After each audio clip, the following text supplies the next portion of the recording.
Cypress সফরে গিয়ে সে দেশের সর্বোচ্চ অসামরিক সম্মান পেলেন প্রধানমন্ত্রী নরেন্দ্র মোদী। সাইপ্রাসের তরফে তাকে grand cross of the order of Makarios 3 সম্মান প্রদান করা হয়েছে।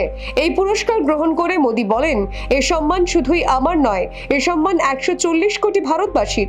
ये सम्मान केवल मेरा नरेंद्र मोदी का सम्मान नहीं है, ये 140 करोड़ भारतवासियों का सम्मान है। প্রধানমন্ত্রীর আরও বক্তব্য, ভারতের মূল্যবোধ, সাংস্কৃতিক ঐতিহ্য ও বসুধৈব কুটুম্বকম এই প্রাচীন দর্শনের আন্তর্জাতিক স্বীকৃতি এই সম্মান। একই সঙ্গে সাইপ্রাস এবং ভারতের বন্ধুত্ব আরও গভীর হলো। সেই প্রেক্ষিতেই মোদীর সংযোজন, আমি এই সম্মান উৎসর্গ করছি ভারত ও সাইপ্রাসের মজবুত বন্ধুত্বের প্রতি, আমাদের অভিন্ন মূল্যবোধের প্রতি। সাইপ্রাস যে ভারতকে এত গভীরভাবে বোঝে, তার প্রতিফলন এই সম্মান। প্রসঙ্গত, পাকিস্তানের সঙ্গে সংঘাত এবং অপারেশন সিঁদুরের পর এই প্রথম নরেন্দ্র মোদীর বিদেশ সফর। Bureau report, the wall.